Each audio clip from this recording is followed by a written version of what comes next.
Hello, friends.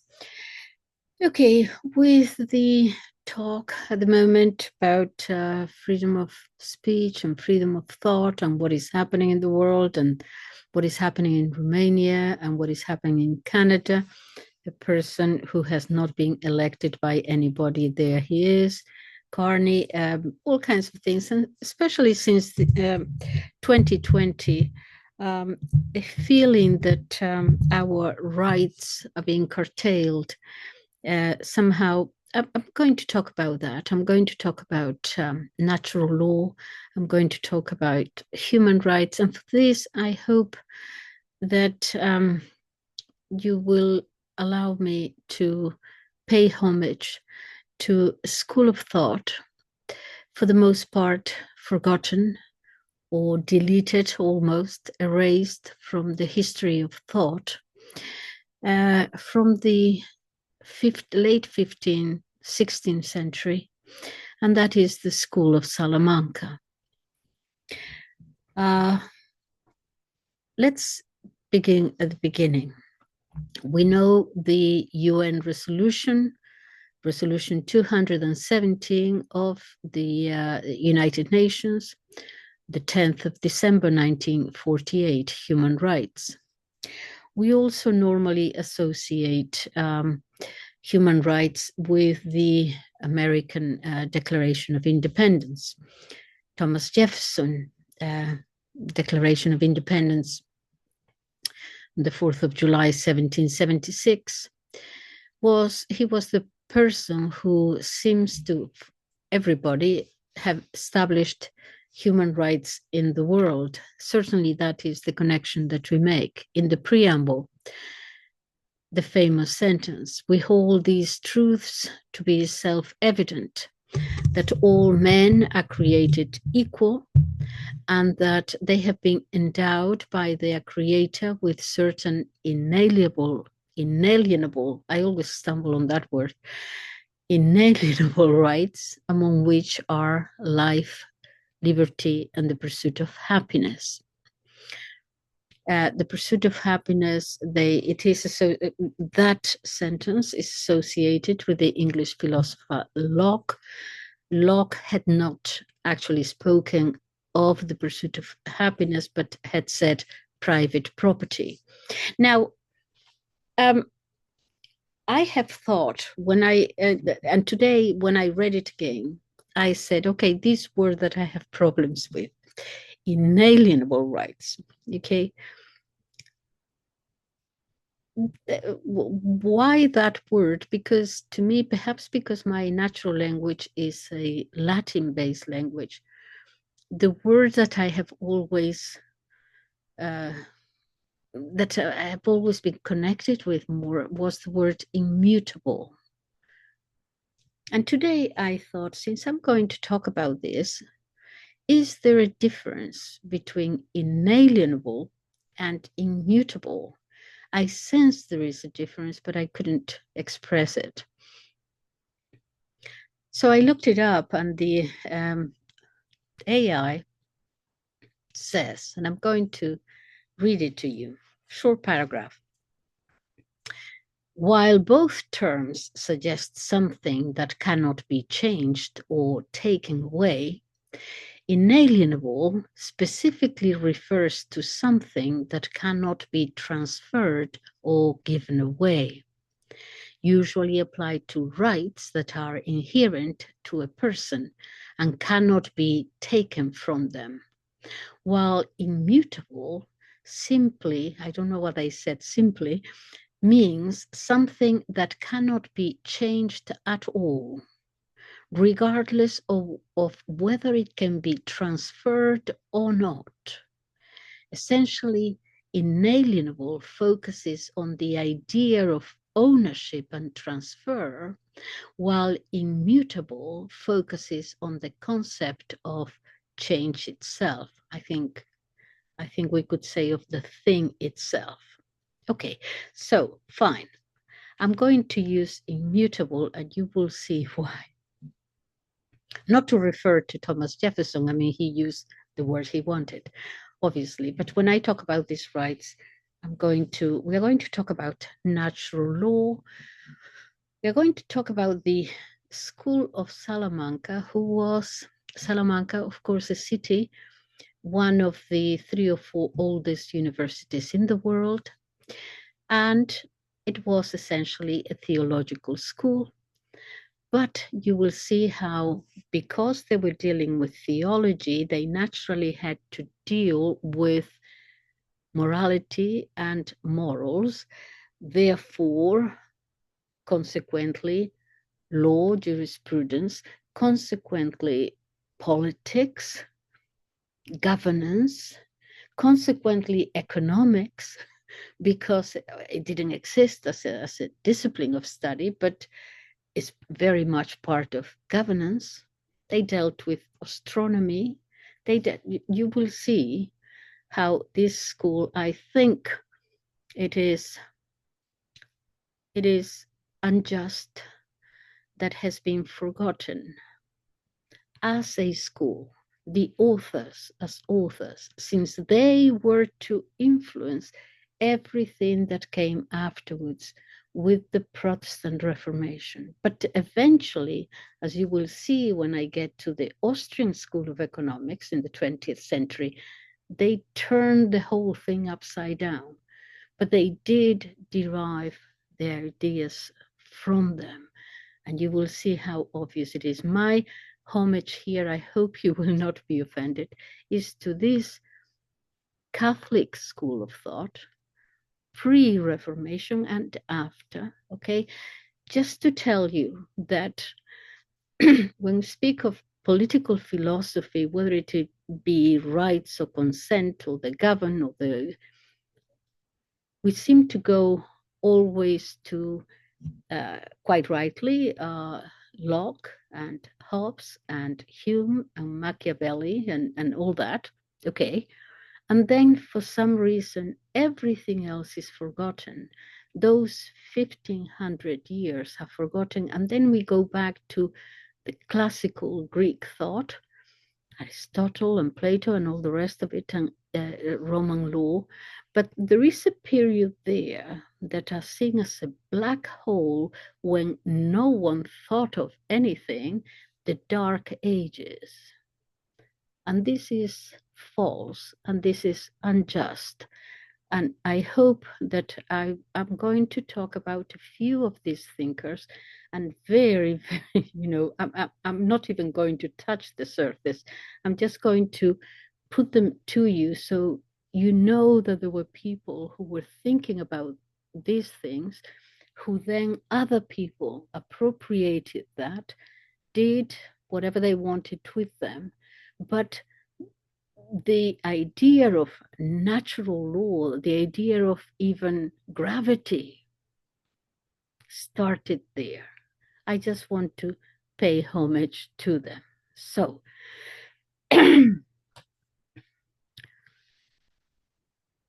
so everyone in Europe, this American Human Rights Declaration, based on the philosophy of John Locke, who we're told derived it from the equality of the people and all that from the Bible, from the Old Testament, from the creation story in Genesis, okay, that God created man.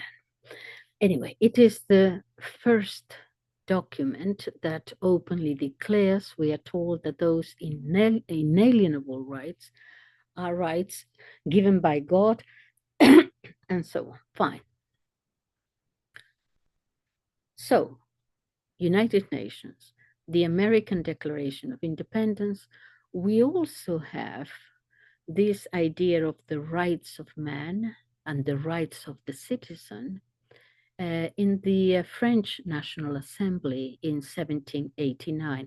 Jefferson actually was a diplomat in Paris at that time and most likely contributed to the declaration.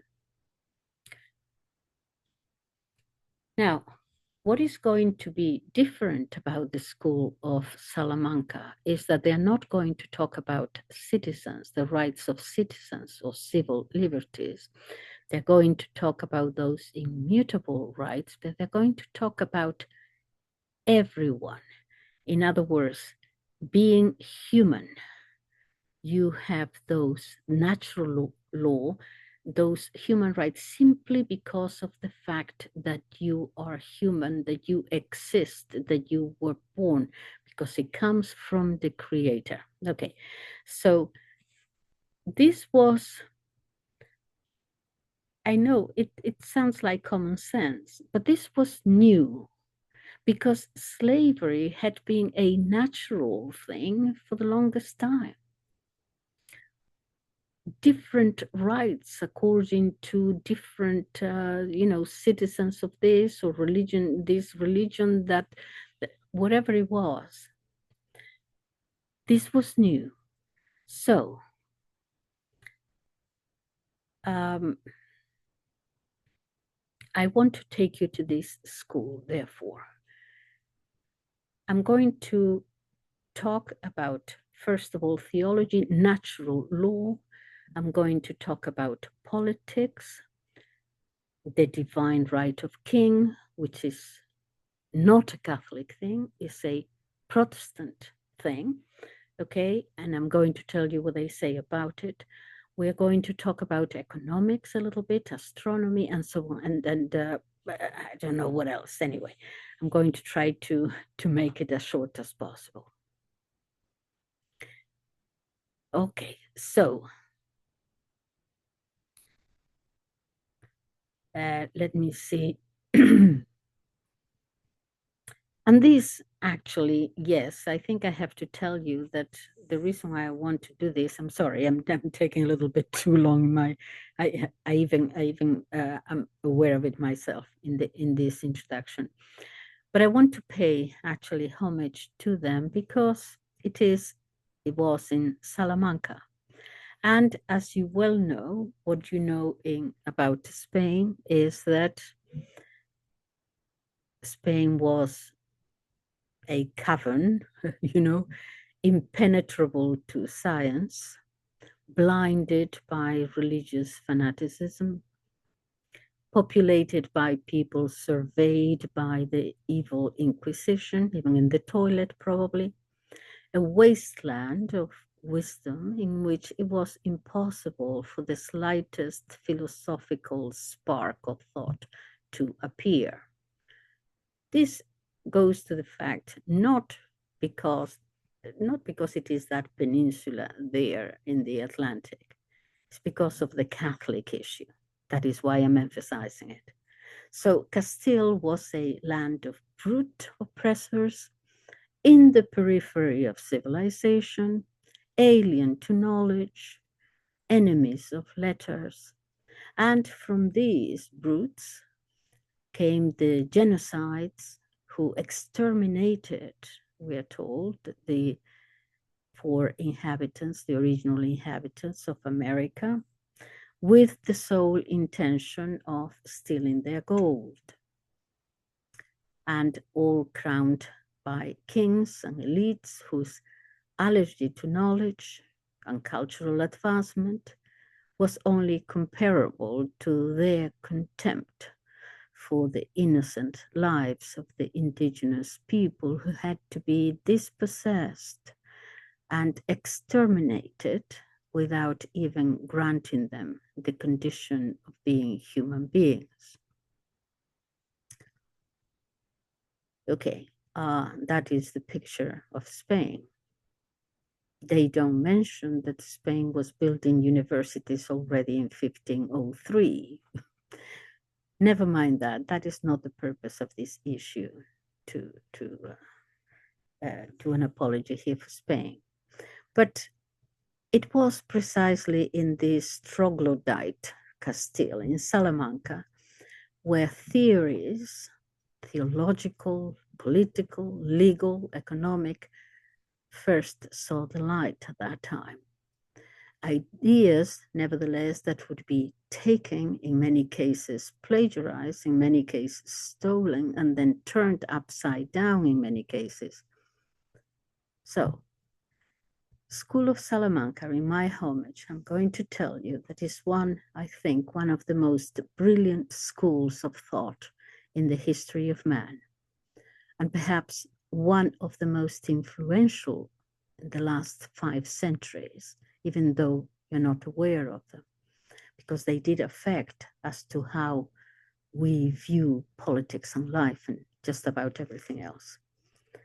And without doubt, the one that can show such a group of thinkers and such an intellectual production in so many different fields of knowledge, as I said, theology, law, jurisprudence, politics, economics, political philosophy, moral ethics, even the natural sciences. The leader of the father of this school was a Dominican, Francisco de Vitoria, Vitoria without the C, because it's not about, it's not derived from the word victory, it's just the name of a city, Vitoria. He was a teacher in Salamanca. He developed some disciples who followed him in his ideas, and those disciples had other disciples, and eventually the School of Salamanca, many of them were not even teaching in Salamanca. Many of those theologians, however, were present at the Council of Trent. Okay, so let's talk about this, the main guy to begin with, as it were, Francisco de Vitoria. First, all men are equal. Yes, so, well, no, as I said, slavery was normal. He's going to develop this idea of why all men are equal. The rights that each person has, those rights that belong to each one of us, we do not have them because we are members of a society. We do not have them because we are citizens of any given society or a religion or a nation or a race or a culture or whatever it might be. They have their foundation in human nature, in the fact that each person is human on the basis of our humanity. The concept of the whole of humanity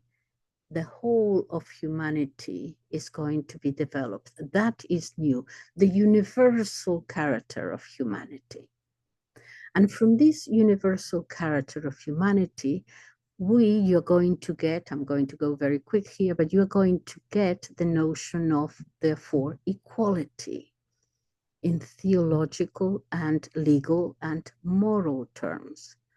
Okay, we are not talking here, obviously, you understand, about different abilities of individuals or different skills. Those are indisputable facts, or different personalities. We're talking morally and legally, therefore. And so now we have the notion of equality among all human beings. The concept of humanity as a whole and the universal character of humanity. More. Man, Vitoria said, is obviously a spiritual being, has a soul. He also is a rational being. He has reason. He was created by the Creator. He bases it on Genesis, yeah, as such. So each man has a transcendental aim, and he will reach that through the path of freedom. That is to say, man is rational, has reason, cannot deny that. And equality and liberty come from this man's condition of being rational and free, because he was created in the image of God, free and rational. Remember Genesis, and God created man in his own image, To the image of God, he created him, etc. Okay, so Vitoria believes that man is free, therefore, to do good or to do evil. And this is going to be important. He is regardless of religion or anything, just on the mere fact of being human, he's able to distinguish between the two. And that is something, that ability to distinguish between the two, unless you have something wrong with your mind or your personality, that innate ability to distinguish between the two is something inherently human, regardless of your religion. Okay? He's not saying that all religions are the same. That is a different dialogue. He's saying that unless there is something positively wrong, an impediment, regardless of religion or no religion, every human being, because has that ability, because every human being was created in the image of God. Every human being knows what is right and what is wrong and is responsible for his conduct. Every man has a transcendental aim, and in order to achieve this aim, he must achieve it through that path of freedom, by being free, by exercising his free will. Whether you believe in Jesus Christ or not, regardless of that, because man has, as it were, inscribed in his soul, inscribed, is part of him. You can't take it out, carries this difference and has the liberty to act accordingly or against it. These immutable rights by themselves that you cannot change. Vitoria sees it as fundamental because they're based on God's creation. All right. As you can see, this is going to have enormous influence and scope. Vitoria was inspired by St. Thomas Aquinas and by St. Isidore of Seville in his writings in politics back to the 5th century. And what he does is to go a step forward.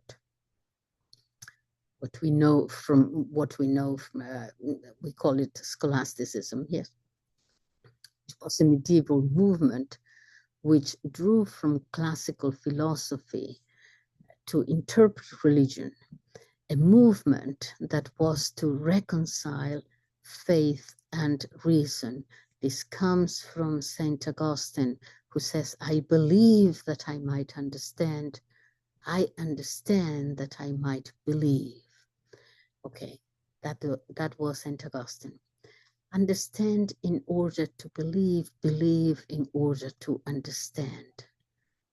This is Catholicism.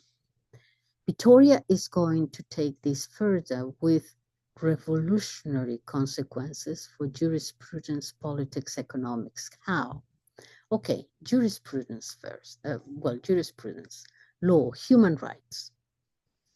These formulations inevitably have a far-reaching principle, human rights, which are not dependent on one religion, one culture, one people, but have their foundation in human nature itself. Hence, and since the whole of humanity, yes, there has to be, we're talking about the whole of humanity, everyone, just for the mere fact that you were born, that you're human, there has to be, therefore, a universal criteria that has to be established for all men and all peoples. And this happened, so they are going to actually be the ones who start promote this thing about international law, what would be called eventually international law. All this happened because the Emperor Charles V, well, one of the reasons, who was Charles I of Spain, made a consultation because of the discovery of the Americas and so on, what was going on there. He made a consultation to them as to whether or not, because they were discussing this, as to whether or not the new discovered lands, whether he was actually entitled to conquered lands, to newly discovered lands. In other words, his question was whether it was morally just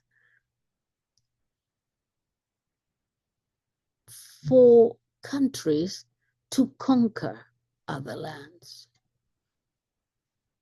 This was a new question. No emperor had before thought whether it was morally just to go and conquer lands. It was, like slavery, assumed that in those days you went out and you conquered lands. The question is it morally right? Now, theologians will have to discuss that. So in this case, the king actually showed some concern, a moral concern, whether or not conquering other lands was morally just or not. It had always been, and he's questioning now himself here and puts this question in the hands of these wise men, wiser than him in these matters, to talk about and ponder and elucidate the justice or lack thereof of his actions. I want to put it to you that not many emperors or empires question themselves as to whether their actions of conquest were morally right or not. And so the conquest of America stopped at that point. Many people have said, I have heard it, that the Spaniards didn't go far into the north, probably because they got tired or it was too cold for them. No, it was not because it was cold, because he put stop to it while these theologians were discussing these issues. And the conclusions that they had were then written down in law, the law of the Indies, which is the first and the only case in human history, I put it to you, where a conqueror puts the conquered at the same level of himself. There are more questions that they debate, again, on moral grounds. There are other questions, the recognition of private property, equality before the law. These are all natural things for us now, but they are examined there and debated. The idea that no man can possibly be born a slave for the reasons I alluded to. The illegality of torture used when attempting to extract a confession, for example. The duty of all men to coexistence. And here I have to talk about the word coexistence because they do not use the word coexistence, but I couldn't find a better word for it. It's more like co-living, but I cannot call it cohabitation because okay, so the problem with the word coexistence, perhaps you can help me if you can think of it, is probably it exists and I don't know the word. But the word coexist, I can coexist with you. We can be neighbors, okay? And but I may not even know you or not care, or you don't care about me. We coexist in time and space and geography and all that. But the words that they use is more like co-living together, more of a sense of community. In other words, they're going to expound on the fact that we all have a duty to act in community for the benefit of all. In other words, this was going to change and the individual took more prominence after the Reformation. Here they are saying that no, we all have, as individuals, we all have a common duty for the common good, as it were. Okay. believe it or not, he actually is the first one who puts these three words together: liberty, equality, and fraternity, which would be later again distorted, the motto popularized by the French revolutionaries. And but he put those three words together first. And it has, as he discussed the things, it really has a very strong Catholic foundation, not at all encyclopedic. Okay, so the rights derived from this Salamanca school, the School of Salamanca. When they talk about these rights, they're talking about the rights of all, the rights of humanity, the rights that a human being has merely for being human, for having been born. The French, the revolutionaries, have the rights of man as citizen. Vitoria said, from the mere fact that he is human, from existing.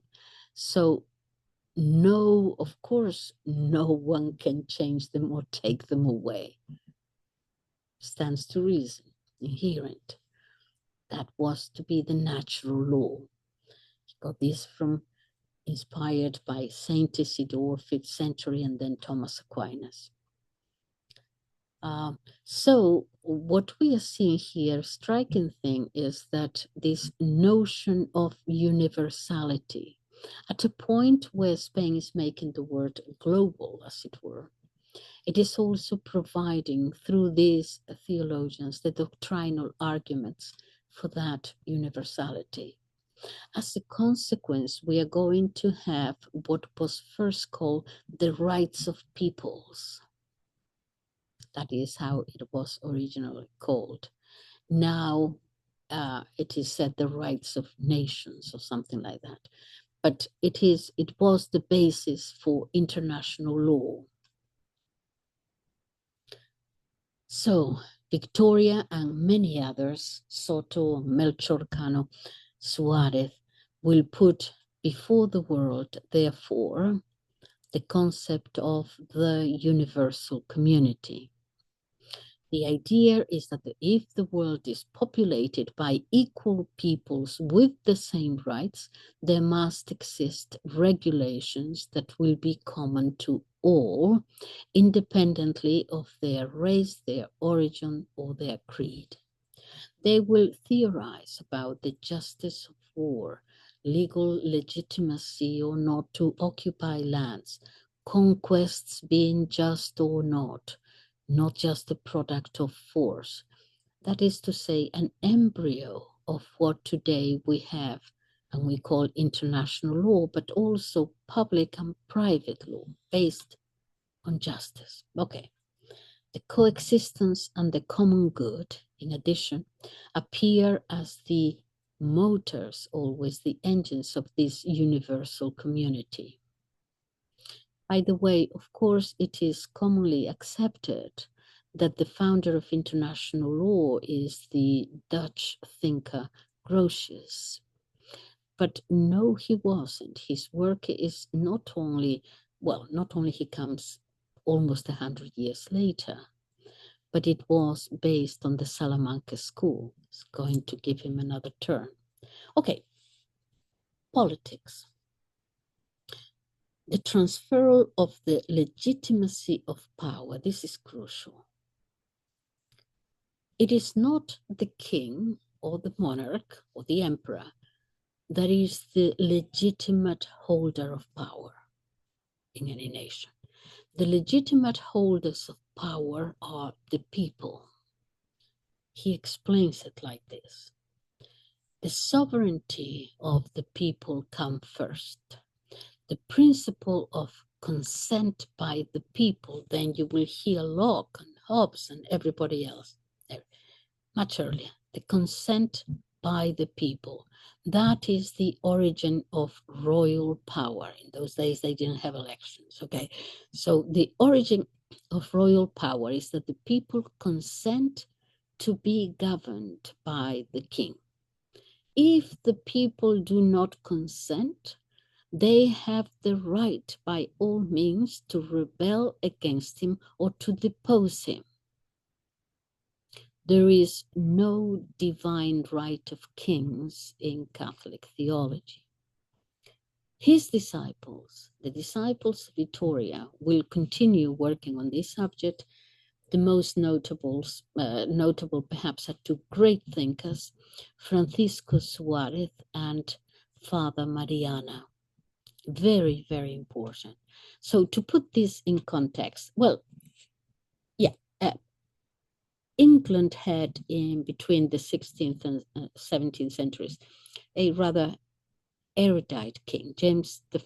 He was actually called the theologian king. Theologian king, James I. He defended the divine rights of kings. We're not talking about, being the king being a pagan god as Nero or Commodus thought of themselves. No, funny. This was not something peculiar to England, though. It was an idea prevalent throughout Europe. And it was interpreted almost as if there was a sort of, to put it in an image, as if there was a direct transfer of power from God to the king. And the king, therefore, could demand from his subjects an oath of fidelity to him. Against this, Suarez, one of his disciples, is going to write a work called Defensio Fidei Catholicae Adverse Anglican Sect Errores. Forgive my Latin, but you can see what, more or less, what he's getting at. In other works too, in which he affirms that no, that is not the case. Men are born free. Men are free from birth and can never be the subjects of another man. Obviously, the word subject here is interpreted differently as it was then, not as we understand it today as citizens, more or less. So you cannot have people subjugated to you. That was the idea. Actually, they can disobey you and they can even depose you if you are an unjust ruler. This is the idea developed by Luis de Molina. For Suarez, political power resides in the society that is constituted and come together in a consensual and contractual manner almost, because that community is formed primarily on the consensus of individual free wills. That is, individuals decide freely in constituting themselves in a society. Consequently, the natural form of government is one by the people. We could say democracy.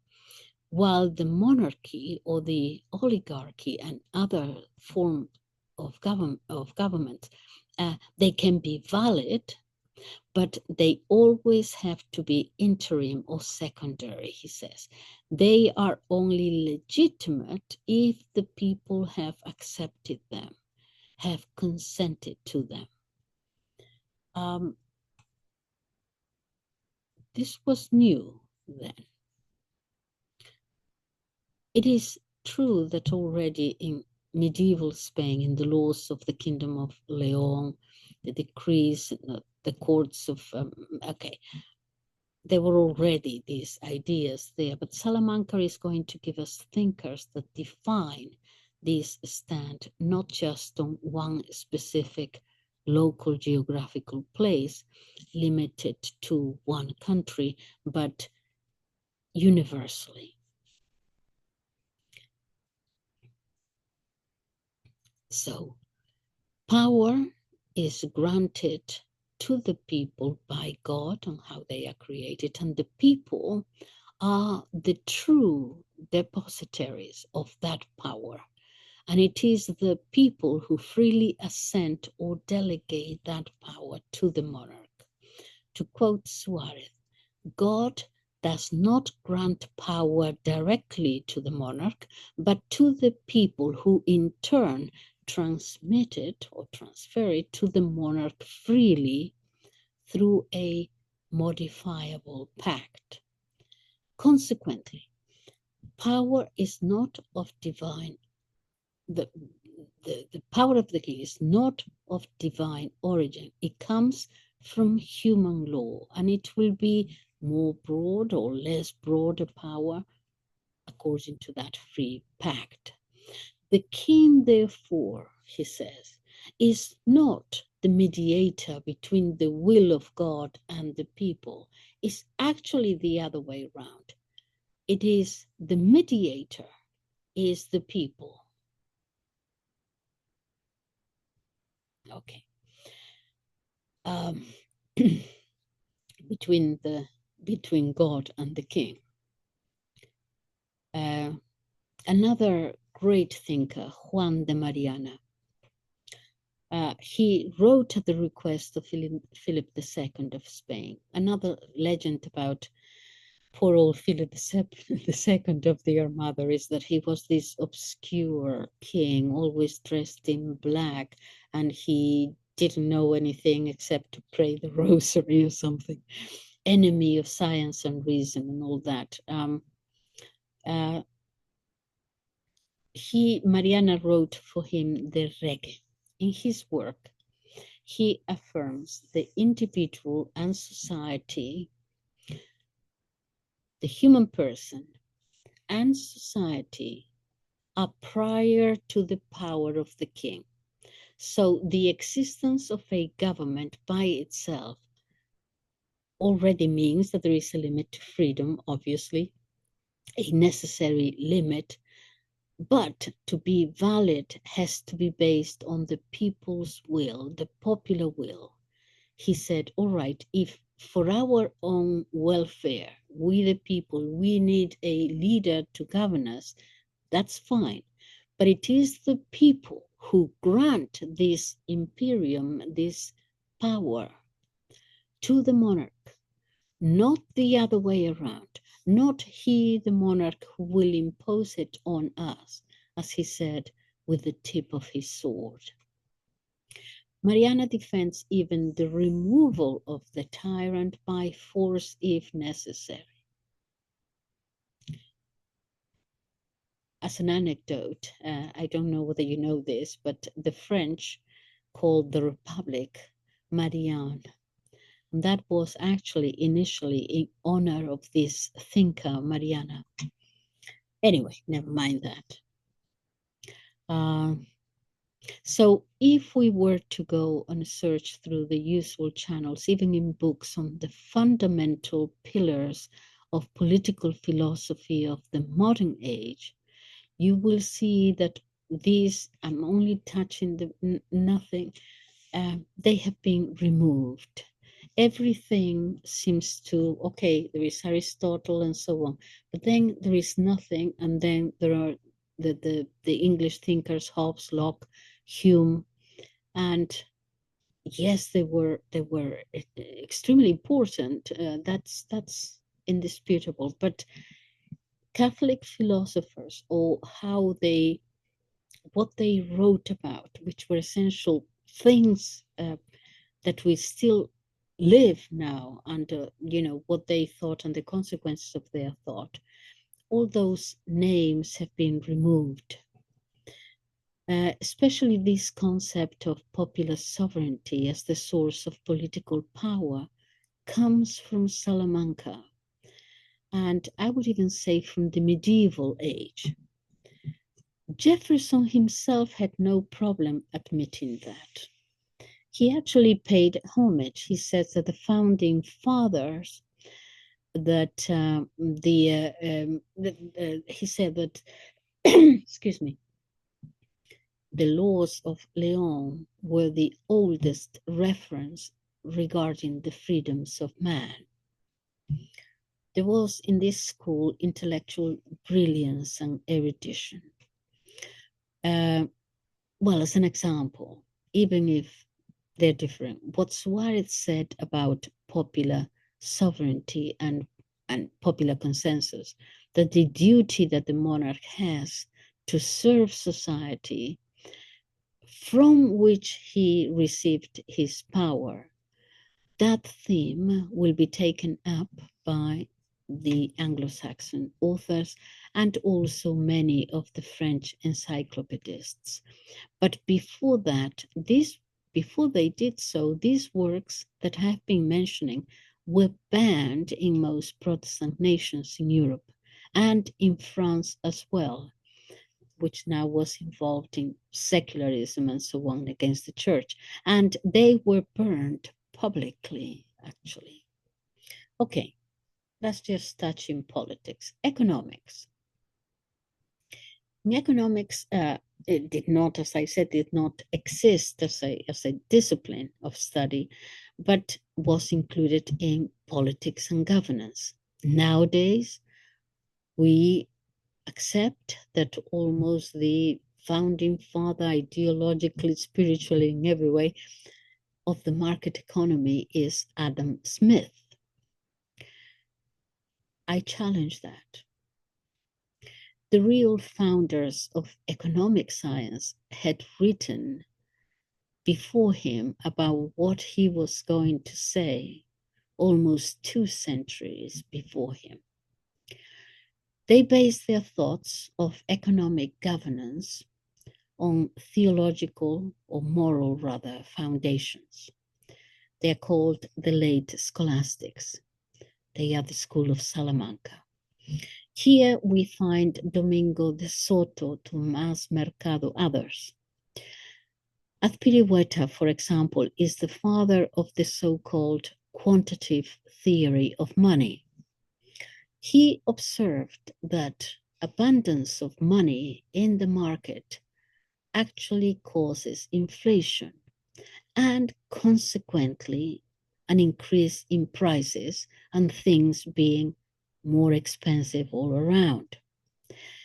He noted the fact that the countries, for example, where gold and silver were scarce, these countries, the price of goods in these countries were less than in countries that had an abundance of these metals, which seems counterintuitive. How? Why? What is the connection? Because actually, precious metals were just another commodity. What is he talking about? You had to treat them as another commodity. In other words, the more you have of them, the more abundant they are, gold and silver, or money now. The more you have of them, the more abundant they are in the market, the less purchasing power they have. A paradox for sure, because possession of abundant gold and silver by the government actually at the end generated inflation and therefore generated poverty. This theory shows also that the increase in the money supply and circulation causes a proportional increase in the level of prices. He also spoke about the just price of goods and reached the conclusion that it depended on the supply and demand of these goods only. Soto would say that a good, a product, is worth that for what it can be sold. That is, it's the market that determines the price of goods beyond its intrinsic value, and that the value, therefore, is not the same everywhere. It's not the same for the reason that Azpilicueta said in his quantitative theory of money. Take water. Water is water, but the price of water is going to be different in a place with lots of water than in the desert. Okay, so all this meant was that there was a need, therefore, to find equivalence values also between the different currencies. I'm not going to go into great detail because, anyway, all these thinkers opposed monopolies. They believed in the self-regulation of the market and rejected the imposition of prices by the governing power. They defended also private property and theorized on what and how much was legitimate and ethical to charge interest on loans. That's an old story, yeah, the charging of interest. A Christian could not charge interest on a loan. You either gave the loan or you didn't give the loan. You were entitled, of course, to give it back, but it was not morally right to make money out of someone else's need.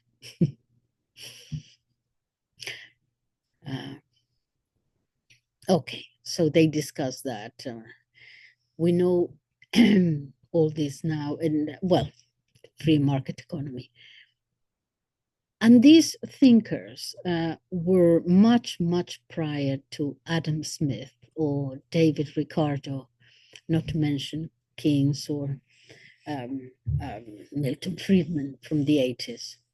This was from the very beginning of the 16th century. Besides the quantitative theory of money, they also wrote about parity and the acquisitive power of money, the marginal value of money, the theory of demand, the interpretation of monetary supply of money, monetary mercantilism, theory of and mechanisms of competition, the justification of the sale of something with free in luxury items and articles of prime necessity, the idea of the difficulty that man knows the exact that man will have in knowing the exact value of a product, the doctrine of the three main actors of the market, from which a just price can be derived. All this will be the basis, really, of economic science as we know it and study it today. Astronomy. Calculating astronomy and mathematical calculations, which led to the changing of the calendar from the Julian calendar, that is from Julius Caesar, to the Gregorian calendar, Gregory the 13th. The Pope, the calendar that all of us use today. The Julian calendar was from the year 46 BC. And the Pope had asked, he was trying to get a calendar with much more regularity, not so many lags as the, lags, I suppose, as the Julian had. And for this, it was necessary to have very precise astronomy and astronomical and mathematical calculations. And through celestial observation, and mind you, believe it or not, the astronomical tables of the King Alfonso X, called the Wise, about 3 centuries later, that comes from, that king is the 13th century. Okay, the team of mathematicians and astronomers was led by Pedro Chacón of Toledo, who was a mathematician and also a theologian. And the calendar was introduced in the year 1582. It was adopted only at first by Catholic countries. It would be another 150 years before it was to be adopted by the Protestant countries. Of course, there are other calendars, the Chinese calendar and so on, but this is common throughout the world. Soto, another disciple, also, besides economics, wrote on physics. He was the first to establish that a body on free fall suffered, he said, constant acceleration. This was key ultimately on the influence that it was going to have on the conclusions arrived at on gravity by Galileo and Newton later. The learning of mathematics was encouraged. By the way, the first Mathematics Academy was created in 1582 by Philip II in Madrid, mathematics, geography, astronomy, including in the syllabus was the works of Nicholas Copernicus, which were at the time prohibited in the whole of Europe, but were not banned for some reason, indeed encouraged in Salamanca. That was the Salamanca of the Inquisition, by the way. I'll finish. Friedrich Hayek, in this last century, the Austrian School of Economics. From the beginning of the 20th century, you remember Margaret Thatcher, you remember that his advisors were mainly on economics, Keith Joseph, you remember that, Keith Joseph, and also, she said also Enoch Powell, actually. The influence that of the Austrian market, Austrian School of Economics, that the theoretical principles on market economy and the basic elements of economic liberalism, Hayek said, that these principles had not been designed, as it is believed, by Calvinists and Scottish Protestants, but by the members of the School of Salamanca during the Spanish Golden Age. Now, we are not going to agree with that. The idea was taken, but there is in academia a sort of a discussion, because they did change quite a bit. Anyway, I'll get to that. So Friedrich Hayek himself said that those principles came from the School of Salamanca. Florence Gautier, professor of modern history in the Sorbonne, Paris, said that with Francisco de Vitoria, humanity was now understood in a new, different, modern way. That since Vitoria, humanity was, from that moment on, to be understood as all human beings inhabiting any part of the globe. That natural right, natural law, human beings are born free, and that being born free was inherent in the concept of being human, of being a human being. So to recap, in theology, they concern themselves with morals, good and evil, human liberty or free will, divine grace. These were debates between Dominicans and Jesuits about natural law, the rights of people, the rights of nations, and so on. Okay, now let me say just one more thing about the Austrian School of Economics. There is a debate going on, and the other side, contrary to Hayek, the ones who say, no, no, no, you took the idea from the School of Salamanca, but what you are saying is different from what the School of Salamanca concluded.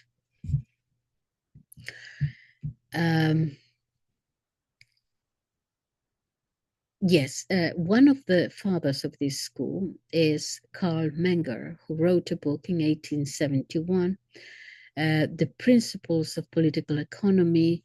That was the title of the book. Another member of the Austrian school was Joseph Schumpeter. I don't know how to pronounce it.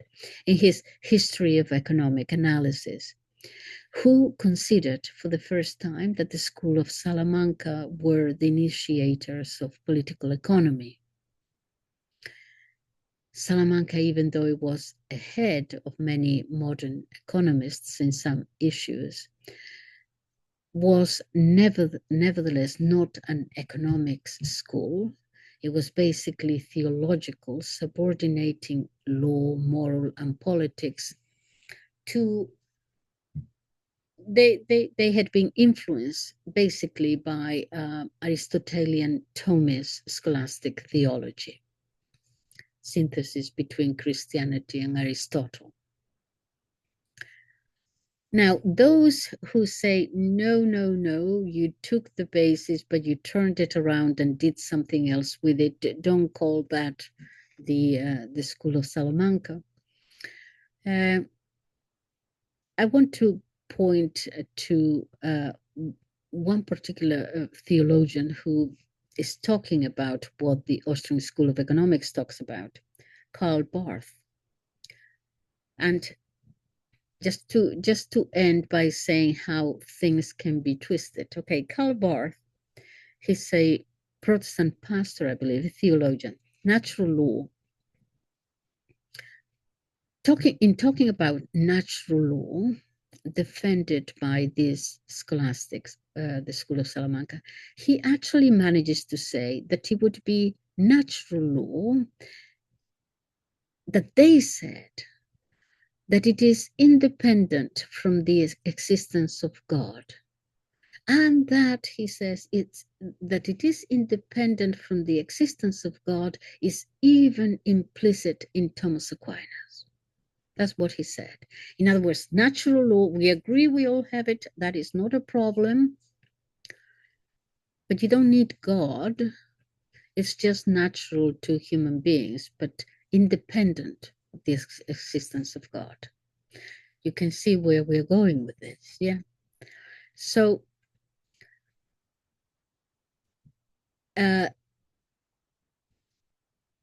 the Austrian school is defending natural law, saying that it is alien to God, in order to go on and defend a lot of other things, amongst them private property. Let me just tell you, by the way, there is another, perhaps the founder of the Austrian school, Ludwig von Mises, 1881, who is really the heart of the Austrian school and the true leader as in political philosophy. But he himself never defended natural law. Not one of the main founding fathers of that school, never actually even defended it, because he based it on utilitarianism, inspired by Jeremiah Bentham, the English philosopher. This explains, among other things, well, he was an agnostic himself, so obviously it is explained. But let's go back to Karl Barth. What he says on natural rights and natural law, is that true? That is there implicit in Aquinas a separation between natural law and God's existence? No, it is not there. Aquinas affirmed something totally contrary to what Karl Barth is saying, and this implies just on this, even though economics is one thing and theology is another, but just this implies a complete separation between the appropriation that the Austrian school makes of the School of Salamanca. He says that though human laws require,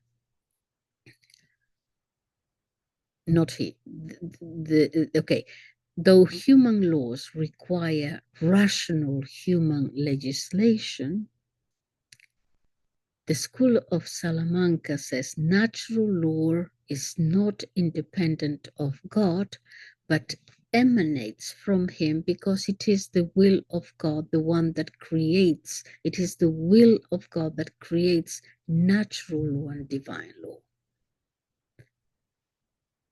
It is an analogy between human rationality when applying human laws, and the rationality of God is the one that creates natural law and divine law. what he says, whether one agrees with him or not, is what he says, but it's not what Aquinas said. He then goes on and sees in the other theologian of the school of Salamanca, Suarez, he sees there the justification for the separation of, again, between natural law and God's will. And he cites a paragraph in one of Suarez's book. Even in the case of God not existing, there is in man a righteous reason that guides him, and therefore natural law is natural law whether God exists or not, says Karl Barth, and he says that he's quoting Suarez. That is what Barth believes, and that's fine, but it is not what Suarez believed or the School of Salamanca said. What he did is to quote a sentence in one of Suarez's book in a work titled The Treatise of Laws and God as Legislature.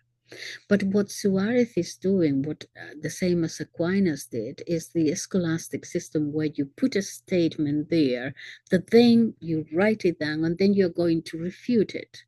Okay, this is the thing, kind of, this is what I don't agree with. Here it is, the whole statement. Now I'm going to say why this is wrong. So the paragraph is there, but he didn't even take the time to see why it was there. Suarez was going to refute it. So he was quoting that in order to critique it, to refute it. Okay.